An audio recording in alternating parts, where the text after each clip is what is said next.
Plasma membrane, जिसको cell membrane भी कहा जाता है। प्लाज्मा मेम्ब्रेन को डिस्क्राइब करने के लिए साइंटिस्ट ने ऑलमोस्ट 500 मॉडल दिए थे, जिसमें मोस्ट कॉमन 4 मॉडल है। जैसे कि बात करें lipid bilayer model, sandwich model, unit membrane model और फ्लूइड मोज़ेक मॉडल। लेकिन मोस्ट एक्सेप्टेबल मॉडल जो है फ्लूइड मोज़ेक मॉडल है, हम उसको एक्सप्लेन करने जा रहे हैं। According to fluid mosaic model, cell membrane में 2 चीजें कॉमन है।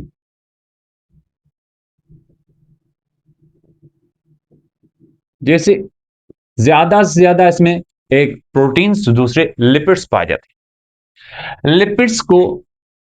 लिपिड का स्पेशल कौन सा टाइप ज्यादा होता है? फास्फोलिपिड।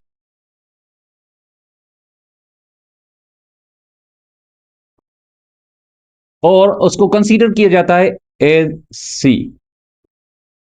और प्रोटीन्स जो कि लाइक मोज़ेक होते हैं, उन्हें कंसीडर किया जाता है आइसबर्ग इन सी।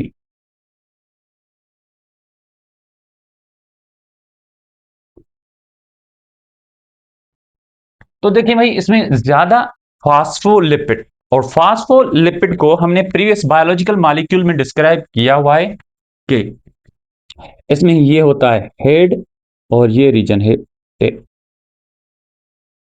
हेड, जो कि पोलर होगा, और टेल नॉन पोलर।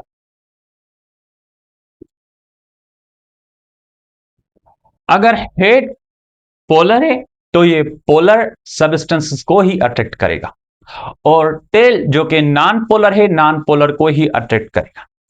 तो इस लिहाज से इनकी अरेंजमेंट ऐसी होती है कि टेल साइड टेल को ही फेस करेगी, और हेड साइड आउटसाइड होगा।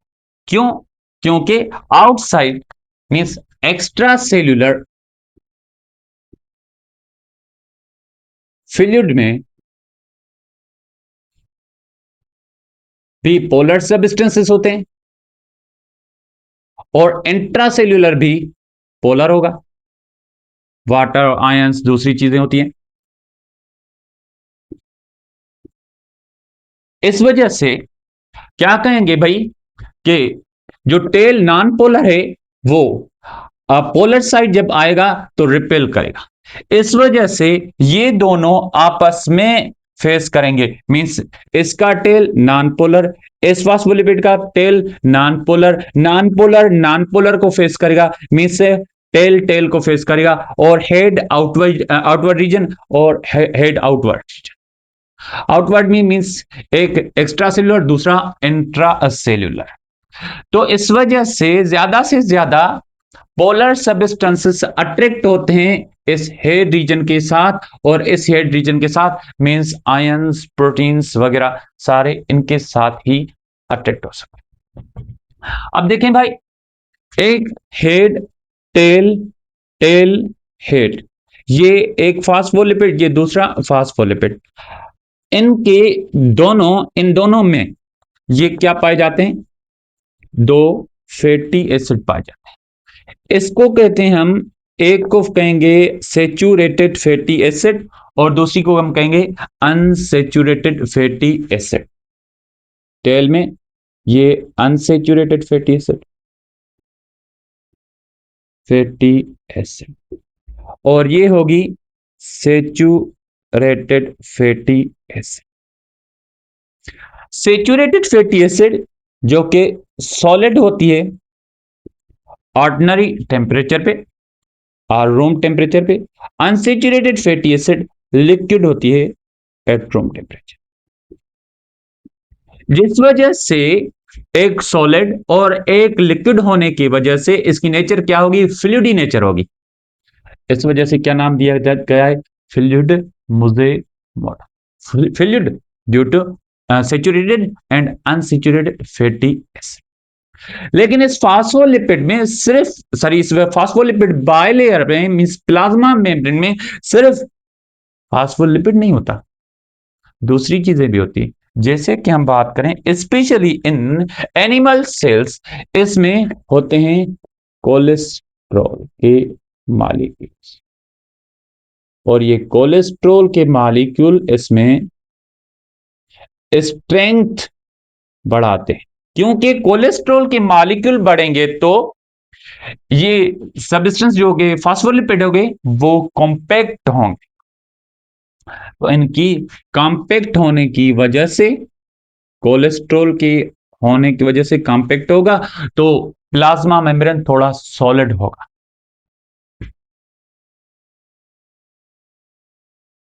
Means increase strength of plasma membrane. Sir इसकी स्ट्रेंथ इस पे डिपेंड है? नहीं, फास्फोलिपिड पे भी डिपेंड है। कैसे? याद रखिए कि सेचुरेटेड फैटी एसिड और अनसेचुरेटेड फैटी एसिड हमेशा प्लाज्मा मेम्ब्रेन में एक दूसरे के साथ लाजमी नहीं है। कुछ प्लाज्मा ऐसी होती हैं जिनमें सेचुरेटेड फैटी एसिड का रेशो ज्यादा होता है और अनसेचुरेटेड का रेशो कम होगा। अगर ऐसे होगा तो प्लाज्मा मेम्ब्रेन ओवरऑल क्या होगा? सॉलिड। लेकिन अगर इसमें सेचुरेटेड फैटी एसिड कम हो और अनसेचुरेटेड फैटी एसिड ज्यादा हो तो प्लाज्मा मेम्ब्रेन की नेचर ज्यादा फ्लूइडी मींस लिक्विड टाइप होगी।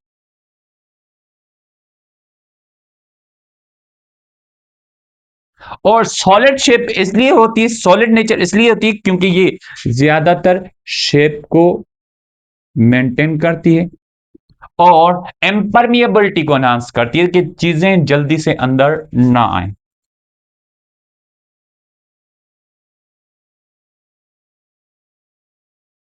दूसरा तो ये जब टेम्परेचर ज्यादा होगा उस कंडीशन, देखें भाई प्लाज्मा मेम्ब्रेन लिक्विड नेचर जो कि शेप को वेरी करने में हेल्पफुल होती है। मींस किसी सेल की नेचर शेप चेंज करने वाली है, मींस पॉलीमॉर्फिक शेप के लिए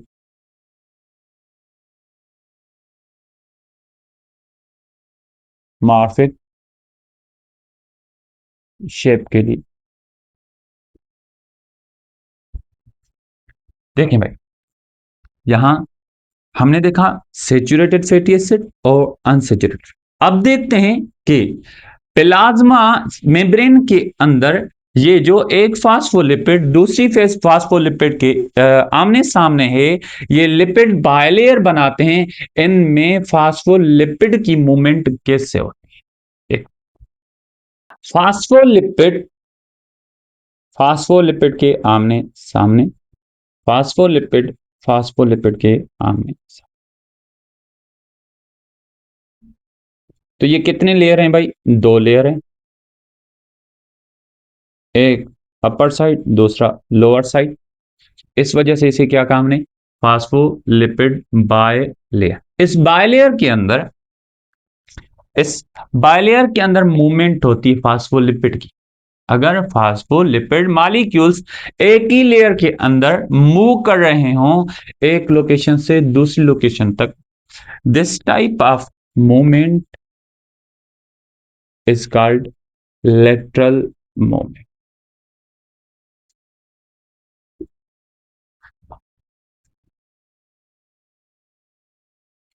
अगर एक फास्फोलिपिड एक लेयर से दूसरी लेयर की तरफ आ जाए तो इसे कहते हैं फ्लिप फ्लॉप मूवमेंट। और अगर फास्फोलिपिड अपनी ही एक्सिस पे मूव करे, ऐसे इसे क्या कहेंगे? Rotatory move. अगर एक फास्फोलिपिड की दो फैटी एसिड एक दूसरे के करीब आए या एक दूसरे से दूर हो रही हूं, सेपरेट हो रही हूं, इसे हम कहेंगे फ्लेक्शन मूवमेंट। तो कितने टाइप की मूवमेंट हुई भाई? फोर टाइप की। एक lateral movement, flexion movement, rotatory movement and flip flop movement. ये मूवमेंट्स सेल मेम्ब्रेन के अंदर कंटिन्यूअसली होती रहती हैं शेप को मेंटेन करने के लिए।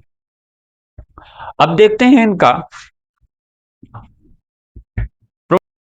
प्लाज्मा मेम्ब्रेन जैसे कि लिपिड इन नेचर है, फास्फोलिपिड इन नेचर, तो इस वजह से इसमें कुछ मॉलिक्यूल इजीली क्रॉस कर सकते हैं। जैसे कि हम बात करें कुछ तो स्मॉलेस्ट साइज के मॉलिक्यूल्स जो कि स्लाइटली नॉन पोलर होते हैं वो क्रॉस कर सकते हैं, जैसे कि ऑक्सीजन हायर कंसंट्रेशन आउटसाइड से lower concentration inside easily cross करेगी, ठीक। और अगर अंदर की साइड कार्बन डाइऑक्साइड की कंसंट्रेशन ज्यादा हो तो carbon dioxide inside to outside easily बाहर आ जाए। उसके अलावा इसमें स्टीरॉइड प्रोडक्ट्स, जैसे कि हम बात करें इसकी स्टीरॉइड प्रोडक्ट में जो हार्मोन्स होते हैं उन स्टीरॉइड हार्मोन में स्टीरॉइड न्यूक्लियस है जो कि सारे मॉलिक्यूल्स को बनने में हेल्प करता है, टेस्टोस्टेरोन, ईस्ट्रोजन, प्रोजेस्टेरोन, इन सब। तो ये भी स्टीरॉइड प्रोडक्ट्स इजीली क्रॉस करेंगी प्लाज्मा मेम्ब्रेन को, मींस इनको क्रॉस करवाने के लिए कोई भी एनर्जी या कोई चैनल वगैरह नहीं चाहिए। तो हम क्या कहेंगे, स्टीरॉइड में कोलेस्ट्रॉल,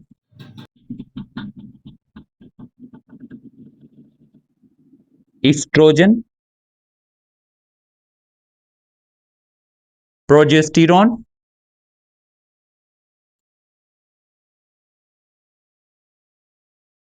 ऐसे हार्मोन्स इजीली क्रॉस करेंगे। और लिपिड सॉल्युबल विटामिन्स भी इजीली क्रॉस करेंगे,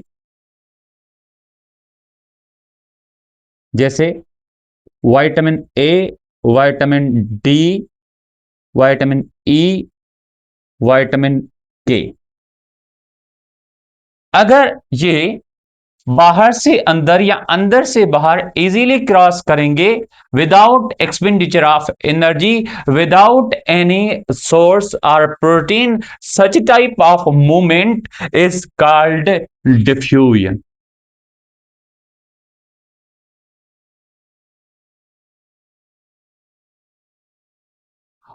अब यहां देखिए फास्फोलिपिड बाय लेयर में प्रोटीन्स भी पाए जाते हैं। जैसे कि हम बात करें इसमें कुछ एक्सट्रिंसिक प्रोटीन होती हैं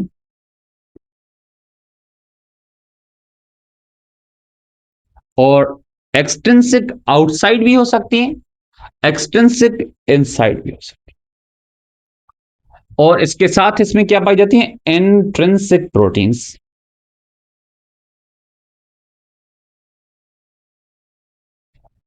इस एक्सट्रिंसिक या इंट्रिंसिक प्रोटीन के साथ इसमें कार्बोहाइड्रेट्स होते हैं, जो कि carbohydrates means oligosaccharide short chains, एक तो डायरेक्टली फास्फोलिपिड से लिंक्ड होती हैं, दूसरी प्रोटीन के साथ लिंक्ड होती है। तो इसे हम कहेंगे अगर फास्फोलिपिड के साथ कार्बोहाइड्रेट मिला हुआ है ओलिगोसेकेराइड, तो ये कॉन्जुगेट बन जाएगा ग्लाइकोलिपिड। तो इसको पूरे का नाम क्या देंगे,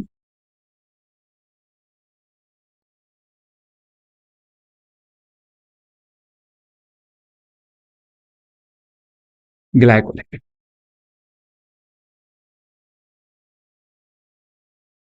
और अगर प्रोटीन के साथ कार्बोहाइड्रेट ओलिगोसेकेराइड ज्वाइंटेड है तो इसे हम कहेंगे ग्लाइको प्रोटीन।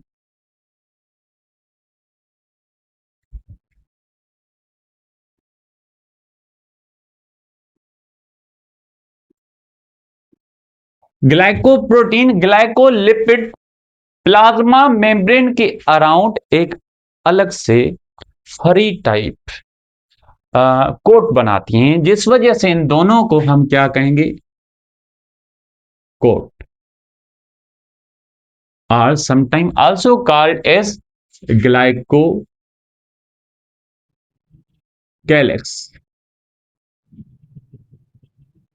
अब ग्लाइकोप्रोटीन और ग्लाइकोकेलिक्स यानी जनरल बात करें तो इनके कई तरह के काम होते हैं। जैसे कि अगर ये आरबीसी के सराउंड हो तो ये एंटीजेंस बनाएंगे, जैसे एंटीजन ए।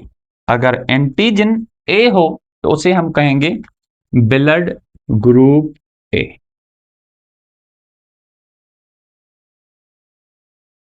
अगर इसमें एंटीजन सरफेस पे आरबीसी के सरफेस पे अगर एंटीजन बी हो, इसे हम कहेंगे ब्लड ग्रुप बी। लेकिन अगर इस पे दोनों एंटीजन पाई जा रही हो, ए एंटीजन भी बी एंटीजन भी, इसे क्या कहेंगे? Blood group A B. लेकिन अगर इस पे कोई भी एंटीजन ना हो, इसे हम कहेंगे blood group O. It means that A B O blood group किस वजह से होता है? क्योंकि इस पे ग्लाइकोकैलेक्स पाया जाता है, एंटीजेनिक ग्रुप्स पाए जाते हैं। ब्लड ग्रुप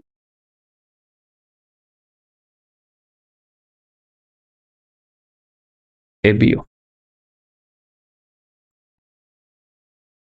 ऑलमोस्ट सारे ब्लड ग्रुप्स इनसे रिलेटेड होते हैं, ग्लाइकोकैलेक्स से। जैसे कि एमएनएम ब्लड ग्रुप है, दूसरे आरएच टाइप ब्लड ग्रुप है, ये सारे ग्लाइकोकैलेक्स यानी एंटीजेनिक ब्लड ग्रुप्स होते हैं। और एक सेल्स होते हैं, जैसे हम बात करें डब्ल्यूबीसीज की या जनरली आल सेल की, तो उन पाए जाते हैं मार्कर्स, हिस्टोकम्पेटिबिलिटी मार्कर्स। सारे बॉडी के सेल पे जो जनरल मार्कर होती है उसे कहा जाता है MHC1, मेजर हिस्टोकम्पेटिबिलिटी 1।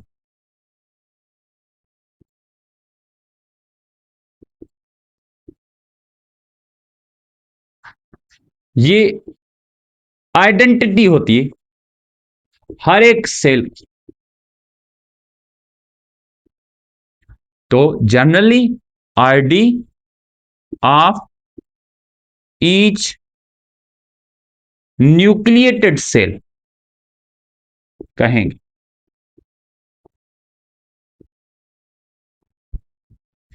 हर एक सेल पे। दूसरे कुछ ऐसे होते हैं MHC2 जिसे कहते हैं, जो स्पेशलाइज सेल्स पे पाए जाते हैं। MHC2 मेजर हिस्टोकम्पेटिबिलिटी 2, ये होते हैं बी सेल पे, मैक्रोफेजेस पे और डेंड्रिटिक सेल पे।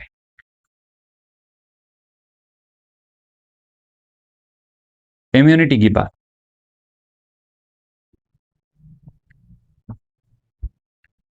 ग्लाइकोप्रोटीन में एक इंपॉर्टेंट बात ये कि ये रिसेप्टर्स भी बनाते हैं। जैसे कि हम बात करें टी हेल्पर सेल पे रिसेप्टर,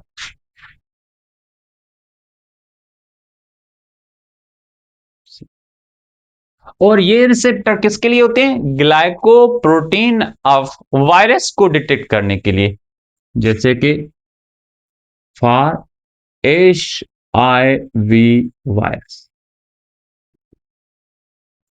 तो ऐसे कई रिसेप्टर्स पाए जाते हैं प्लाज्मा मेम्ब्रेन पे। जहां फाइबर्स प्रोटीन्स होते हैं जो कि पेरिफेरल होते हैं, यानी पेरिफेरल प्रोटीन्स होती हैं इंटरनल साइड में, साइटोप्लाज्मिक साइड में। तो उन्हें हम क्या कहेंगे? Extra cellular cytoplasmic fibres, sorry intracellular cytoplasmic fibres. और बाहर की साइड से होंगे extra cellular extra cellular fibres, protein fibres, intracellular cytoplasmic fibres.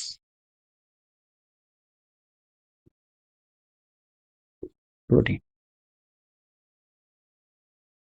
इनकी बहुत सारे काम होते हैं, जैसे कि इनर साइड में दूसरी प्रोटीन्स को या दूसरे स्ट्रक्चर को सेल मेम्ब्रेन के साथ बाइंड करना, मींस सपोर्ट देना, और साइटोस्केलेटन के लिए सपोर्ट देना, specially support cytoskeleton,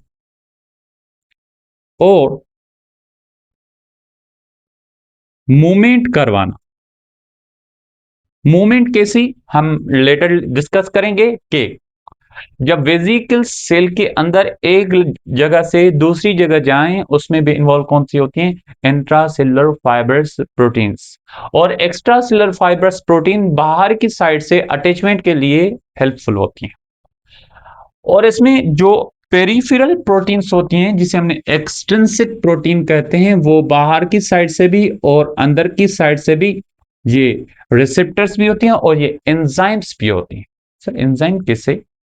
extrinsic protein के एग्जाम्पल देख लें कि भाई स्मॉल इंटेस्टीन के जो एंजाइम्स होते हैं वो ब्रश बॉर्डर एपिथेलियल सेल के मेम्ब्रेन की आउटसाइड में अटैच्ड होते हैं, बाउंडेड एंजाइम्स होते हैं, इसलिए उन्हें हम क्या कहेंगे? एक्स्ट्रा सेल्यूलर और एक्सट्रिंसिक और पेरिफेरल एंजाइम्स कहेंगे। तो जैसे कि ये पेरिफेरल एंजाइम्स कौन से? Maltase, lactase, sucrase enzymes. उसके अलावा हम बात करें इसकी इंट्रिंसिक प्रोटीन्स की, तो इंट्रिंसिक प्रोटीन यहां बहुत सारे होते हैं। एक प्रोटीन ये है, दूसरी प्रोटीन यहां रखते हैं,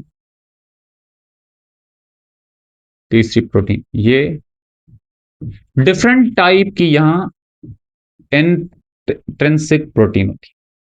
भाई इंट्रिंसिक प्रोटीन कहते किसे हैं? इंट्रिंसिक प्रोटीन उसे कहते हैं जो प्रोटीन प्लाज्मा मेम्ब्रेन को टोटली क्रॉस कर ले, उसे कहा जाता है intrinsic protein. Intrinsic protein helpful होती है मॉलिक्यूल की ट्रांसपोर्ट के लिए, इनसाइड और आउटसाइड। इसे हमने कह दिया एक्स्ट्रा सेल्यूलर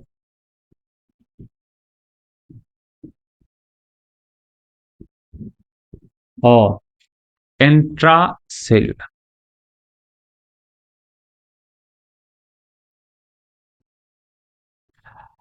लिपिड मॉलिक्यूल्स और नॉन पोलर मॉलिक्यूल्स तो इजीली क्रॉस कर लेते थे, लेकिन पोलर मॉलिक्यूल्स आसानी से क्रॉस नहीं करेंगे, उनको सपोर्ट चाहिए।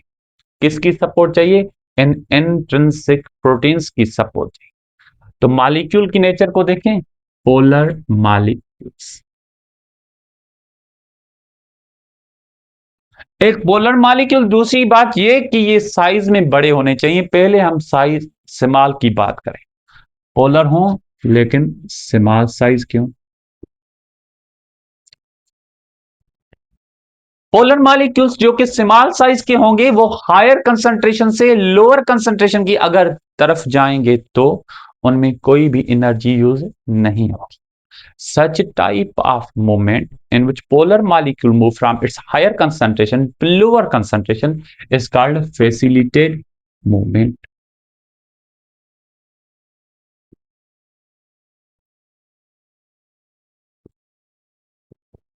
तो higher concentration to lower concentration,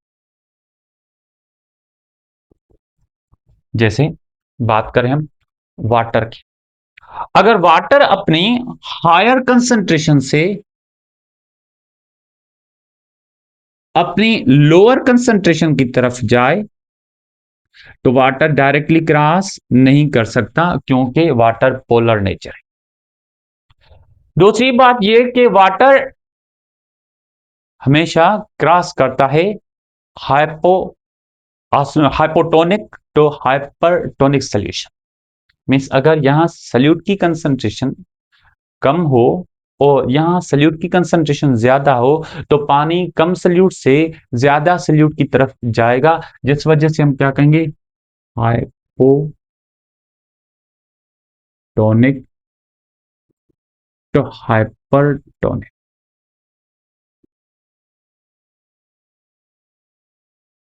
Such type of movement of water from high water concentration to low water concentration from hypotonic to hypertonic is called osmosis। और osmosis में कोई भी एनर्जी का यूज नहीं होता। देन आफ्टर हम बात करें, इसमें जो चैनल्स होते हैं, तो तीन तरह की प्रोटीन्स होती हैं, जिसे हम चैनल प्रोटीन भी कहते हैं, कैरियर प्रोटीन भी कहते हैं, पंप प्रोटीन भी कहते हैं। पहले हम डिस्कस करते हैं चैनल्स को। ये चैनल्स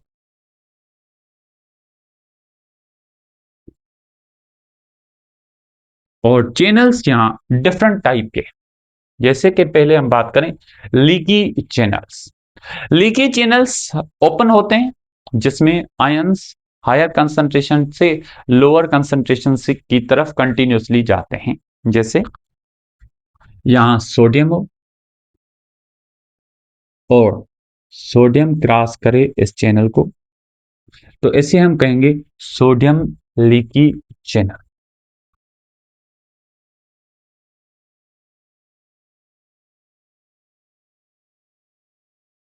इस तरह से कई चैनल्स के टाइप होते हैं, जैसे कि पोटेशियम लीकी चैनल्स। ये लीकी चैनल्स स्पेशली होते हैं न्यूरॉन मेम्ब्रेन के अंदर। दूसरे चैनल की बात करें, यहां चैनल्स होते हैं जिसे हम कहते हैं voltage gated channels. Voltage gated channel वो होते हैं जिसको स्पेसिफिक थ्रेशोल्ड वोल्टेज चाहिए ओपन होने के लिए, उसे हम क्या कहेंगे, वोल्टेज गेटेड चैनल्स। जैसे अगर यहां से कैल्शियम बाहर से अंदर की तरफ आए, इसे हम कहेंगे कैल्शियम वोल्टेज गेटेड चैनल। दूसरे टाइप की बात करें, जैसे कि सोडियम वोल्टेज गेटेड चैनल। और भी टाइप होते हैं, जैसे पोटाशियम गेटेड चैनल्स। इनमें कोई एनर्जी यूज नहीं होती, लेकिन इनको क्या रिक्वायर होती है, specific threshold voltage threshold require होती है।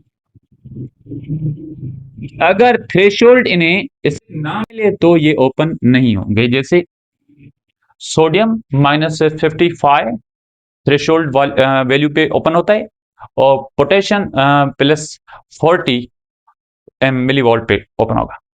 इस लिहाज से अगर हम देखें तो वोल्टेज चैनल्स स्पेसिफिकली पाए जाते हैं किसके अंदर, सर ये पाए जाते हैं न्यूरॉन के अंदर, न्यूरॉन मेम्ब्रेन के अंदर। दूसरे होते हैं लाइगन गेटेड चैनल्स, जो कि रिसेप्टर और चैनल दोनों का बिहेव दिखाते हैं। रिसेप्शन करते हैं यानी सेल सिग्नल का मैकेनिज्म भी दिखाते हैं, और पोर लाइक स्ट्रक्चर का भी। सपोज ये हमारे यहां चैनल है जिसमें ये पॉकेट है, कौन सा, रिसेप्टर पॉकेट। रिसेप्टर ये सपोज रिसेप्टर है हार्मोन्स के लिए, तो यहाँ हार्मोन बाइंड होगा, suppose acetyl choline hormone bind हो रहा हो, न्यूरोट्रांसमीटर बाइंड हो रहा हो, या कोई भी केमिकल यहां बाइंड हो रहा। अगर कोई केमिकल यहां बाइंड होगा इस रिसेप्टर पे, तो ये गेट ओपन होंगे, तो इन गेट का नाम होगा लाइगैंड गेटेड चैनल्स।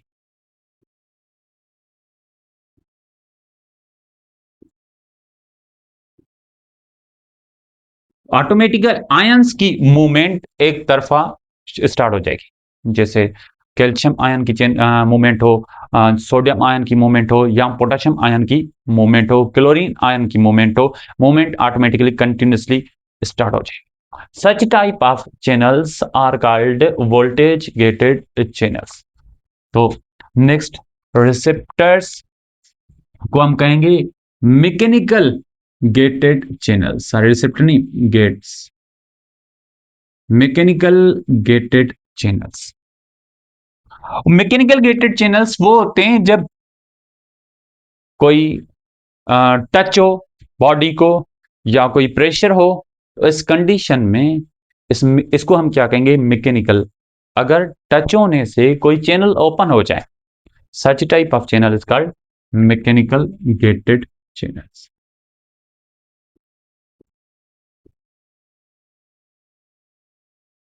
जैसे आपको कोई थप्पड़ लगे और आपको दर्द हो, तो वो क्या होता है भाई, वो मैकेनिकल गेटेड चैनल्स होते हैं। उनके ओपन होने से कंटिन्यूअसली जो स्टिमुलस होता है ब्रेन तक जाएगा और पेन होगा।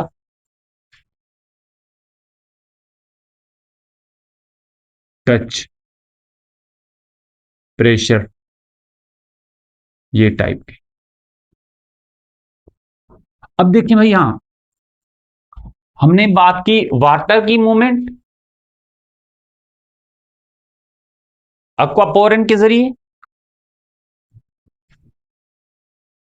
तो अक्वापोरेंट के भी बहुत सारे टाइप होते हैं। उसके बाद लीकी चैनल्स, लीकी चैनल की मूवमेंट भी ऑटोमेटिकली होती है, higher concentration to lower concentration, इसमें भी एनर्जी का यूज नहीं। अक्वापोरेंट के लिए भी एनर्जी का यूज नहीं, और वोल्टेज गेटेड के लिए भी एनर्जी का कोई यूज नहीं हो रहा। ये डिपेंड होते हैं थ्रेशोल्ड वैल्यू पे। ठीक। देन आफ्टर हमने बात की हार्मोन यानी लाइगेंड गेटेड चैनल्स, जैसे न्यूरोट्रांसमीटर हार्मोन जब बाइंड हो गए, तो इसमें भी एनर्जी का इस्तेमाल नहीं हो रहा, और लाइगेंड मैकेनिकल गेटेड चैनल में भी एनर्जी का यूज नहीं हो रहा। इस वजह से इस सारी मूवमेंट को क्या कहेंगे, this is called passive movement.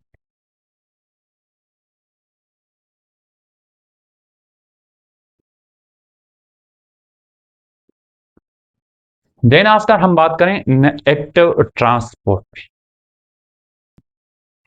अब देखते हैं active transport.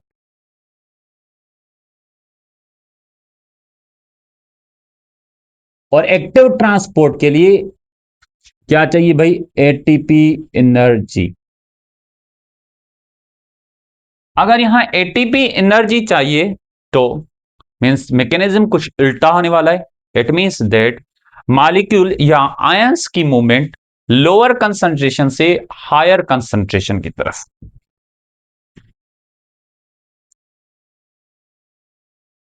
Lower concentration gradient to higher concentration gradient. तो उसके लिए जो प्रोटीन्स चाहिए, इंट्रिंसिक प्रोटीन, उसे हम क्या कहेंगे, पंप प्रोटीन कहेंगे। तो यहां चैनल या कैरियर प्रोटीन का नाम नहीं होगा, यहां होगा पंप प्रोटीन।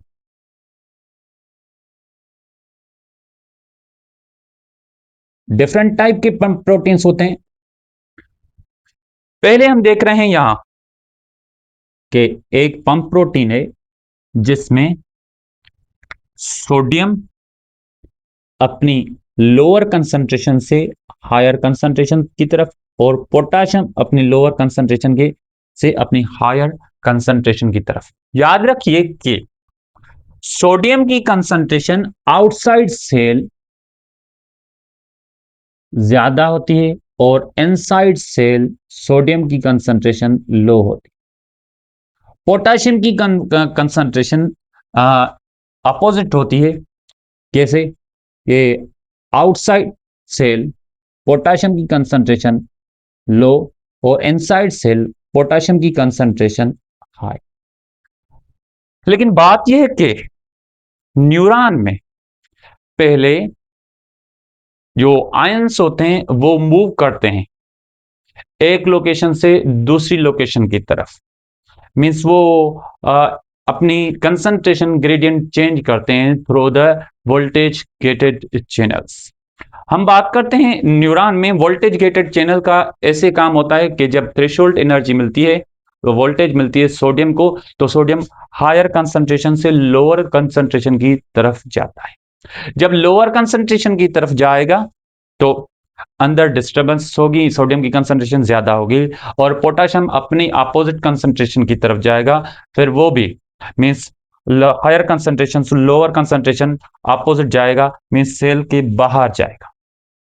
अगर सोडियम सेल के अंदर हो और पोटेशियम सेल के बाहर हो तो दोनों की कंसंट्रेशन में वेरिएबिलिटी भी आ जाती है और बहुत कंफ्यूजन होती है।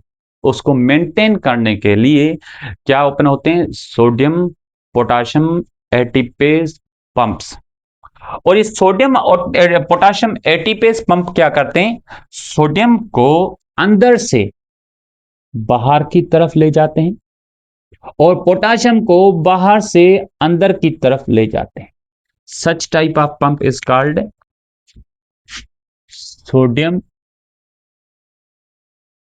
Potassium ATPase pump. यहां थर्ड, वही मीन्स वन थर्ड से ज्यादा, greater than one third of ATP energy use होगी सोडियम पोटेशियम एटीपेज पंप को ओपन करने। ये बात सिर्फ न्यूरॉन के लिए नहीं होती, जो भी ऑलमोस्ट ज्यादा सेल्स होते हैं, जैसे कि बात करें स्पेशली किडनी में, वहां भी एब्जॉर्प्शन को मेंटेन करने के लिए दूसरे आयंस की या मॉलिक्यूल्स को एब्जॉर्प्शन के लिए क्या चाहिए होते हैं, सोडियम पोटेशियम एटीपेज पंप। लेकिन याद रखें यहां कि सोडियम अपनी लोअर कंसंट्रेशन से हायर कंसंट्रेशन की तरफ जा रहा है और पोटेशियम अपनी लोअर कंसंट्रेशन से अपनी हायर कंसंट्रेशन की तरफ जा रहा है, जिसकी वजह से हम इसे कहेंगे कॉल्ड प्राइमरी एक्टिव ट्रांसपोर्ट। जब मॉलिक्यूल अपने डायरेक्शन में जा रहे हों, प्राइमरी एक्टिव ट्रांसपोर्ट। और दूसरी ऐसी मूवमेंट होती है जिसमें मॉलिक्यूल्स अपने आप तो जा रहे हों लेकिन किसी और की हेल्प कर रहे हों, मीन्स एनर्जी का इस्तेमाल जो दूसरा मॉलिक्यूल कर रहा है किसी और की हेल्प की वजह से कर रहा है, यानी इनडायरेक्ट मूवमेंट हो रही है। जैसे यहां मौजूद है ग्लूकोज सोडियम को ट्रांसपोर्टर।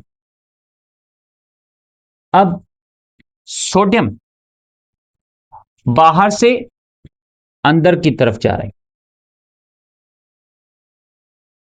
क्योंकि सोडियम की कंसंट्रेशन बाहर ज्यादा है और अंदर कम है, means sodium move from higher concentration to lower concentration. लेकिन glucose outside cell high concentration है, सॉरी लो कंसंट्रेशन है, और अंदर हाई कंसंट्रेशन है।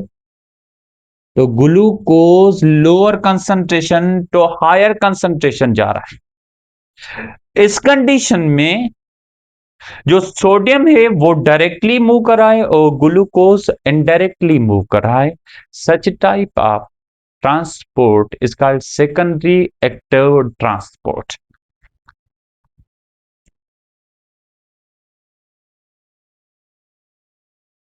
और ऐसे किस्म के चैनल्स को हम कहेंगे को ट्रांसपोर्टर्स।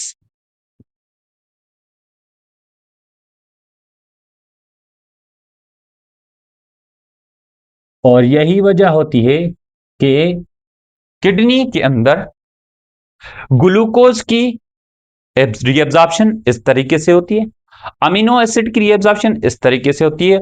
या हम बात करें कि दूसरे सेल्स होते हैं, जैसे हम बात करें स्मॉल इंटेस्टाइन में जो एब्जॉर्प्शन होती है ग्लूकोज की अमीनो एसिड की, वो भी इस तरीके से होती है, means secondary trans active transport की सही।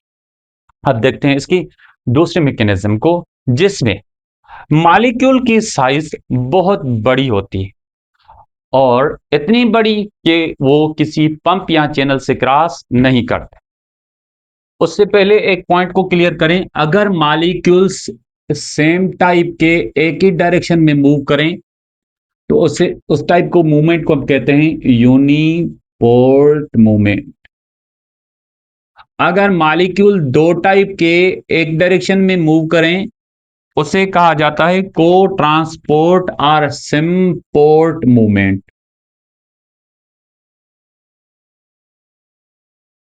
को ट्रांसपोर्ट ऐसी मूवमेंट जिसमें दो मॉलिक्यूल्स अपोजिट डायरेक्शन में मूव कर रहे हों, ऐसी मूवमेंट को कहते हैं antiport movement.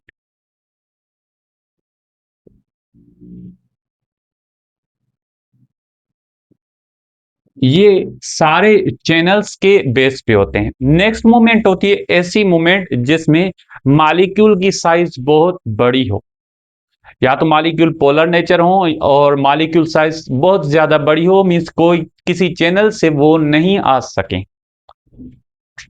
Size very large,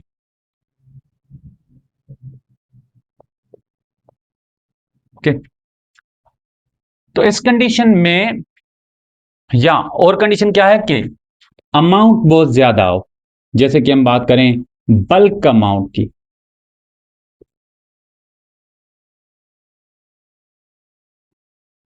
अगर कोई यहां मॉलिक्यूल्स आ जाएं या कोई फूड आ जाए और इस कंडीशन में ये फूड है, जाहिर सी बात है फूड के भी ऊपर अपने कोई चार्जेड या कोई मॉलिक्यूल्स पाए जाते हैं। अगर इस पे मॉलिक्यूल्स होंगे फूड पे, तो प्लाज्मा मेम्ब्रेन पे इनको डिटेक्ट करने के लिए क्या होते हैं भाई, रिसेप्टर्स। अगर रिसेप्टर फूड को डिटेक्ट कर लेंगे तो अंदर से मौजूद होती हैं दूसरी प्रोटीन्स, जिसे क्या कहा जाता है, क्लेथ्रिन कोटेड प्रोटीन्स।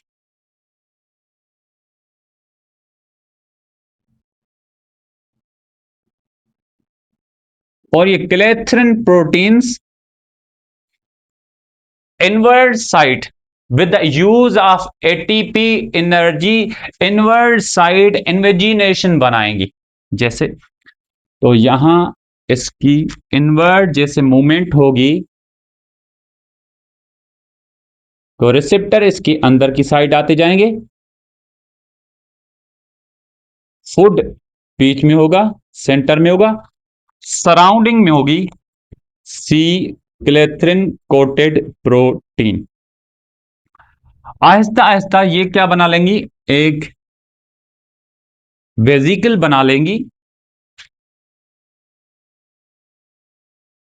और इस टाइप की वेजिकल को हम कहेंगे जिसके सराउंड में क्लेथ्रिन प्रोटीन्स हों। सच type of vesicle is called endosome.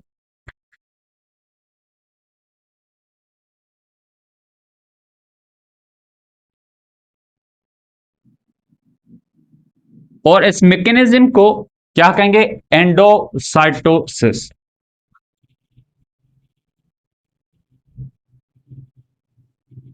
तो एंडोसाइटोसिस के लिए ये जो प्रोटीन इनवर्ड मूवमेंट करा रही हैं इनमें एटीपी एनर्जी यूज होती है, that is why endocytosis is called active transport.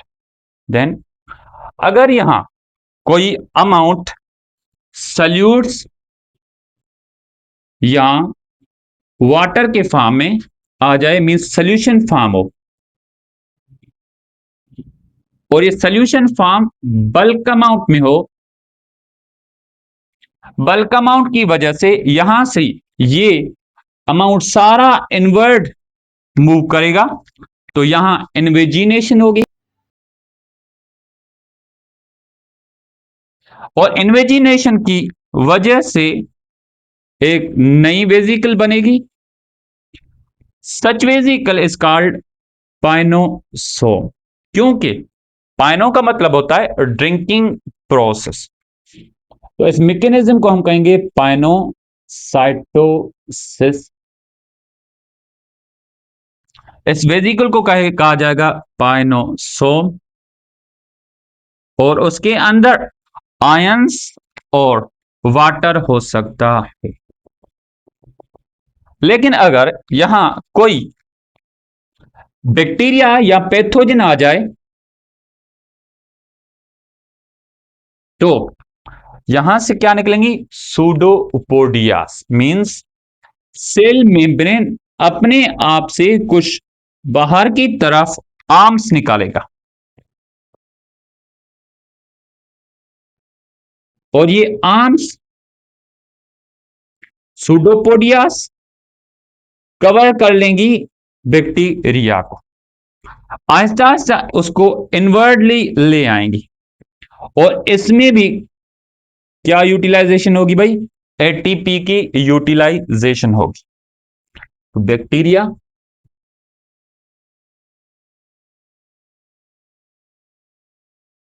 Pseudopodia उसको कवर करेंगे, और ये अंदर की तरफ एक नई वेजिकल बन जाएगी, जिस दिस इज कॉल्ड फेगोसोम।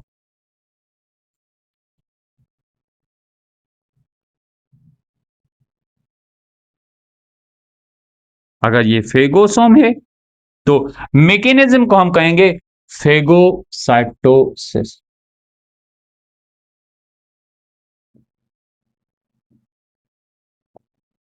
लेकिन अगर सेल ने कोई चीज खुद बनाई है तो वो सेल की चीज बाहर निकलना चाहती है, वो वेस्ट प्रोडक्ट भी हो सकती है, वो प्रोडक्ट भी होती है, वो सीक्रेटरी प्रोडक्ट भी हो सकती है, जैसे कि हार्मोन्स हो सकते हैं, न्यूरोट्रांसमीटर्स हो सकते हैं, एंजाइम्स हो सकते हैं। ये सारी चीजें सेल अपने अंदर से बाहर निकालना चाहता है। अगर सेल कोई चीज अपने आप से बाहर निकालना चाह रहा हो तो वेजिकल सबसे पहले कहां आनी चाहिए? इस मेम्ब्रेन की तरफ आनी चाहिए। उसके बाद यहां क्या होगी? ये फ्यूज हो जाएगी और मटेरियल को क्या करेगी? एग्जिट करेगी। तो इस वेजिकल को जो कि अंदर से बाहर की तरफ आ रही है, इसको यहां तक लाने के लिए कुछ प्रोटीन्स चाहिए, माइक्रोट्यूबुलर प्रोटीन्स चाहिए, और ये माइक्रोट्यूबुलर प्रोटीन को एक्टिव करने के लिए फिर से एटीपी एनर्जी चाहिए।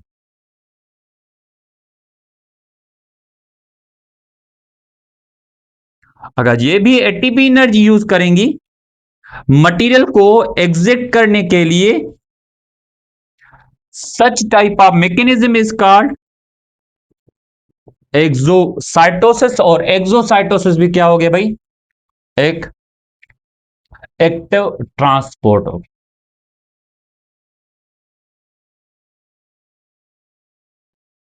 याद रखिए कि एक्सोसाइटोसिस में दूसरी चीजें भी यूज होती हैं, जैसे न्यूरॉन के अंदर इसमें दूसरे प्रोटीन्स होती हैं, वी सिनेयर्स, टी सिनेयर्स, और वहां कैल्शियम का यूटिलाइजेशन भी होता है। तो यहां हम बात करें एक्सोसाइटोसिस के लिए वेस्ट प्रोडक्ट की भी होती है।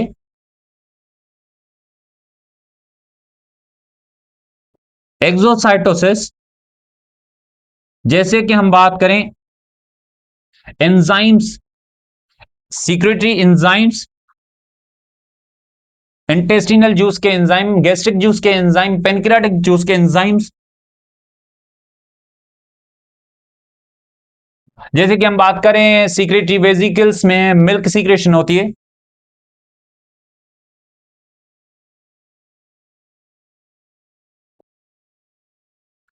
न्यूरॉन के लिए न्यूरोट्रांसमीटर सीक्रेशन। तो इन सब में माइक्रोट्यूब्यूल्स साइटोप्लाज्म के अंदर मूवमेंट कराएंगी और मटेरियल एग्जिट आउट होंगे। That is why exocytosis is also एक क्या होगा? एक्टिव ट्रांसपोर्ट होगा। तो यहां तक हमारा प्लाज्मा मेम्ब्रेन कवर हो गया।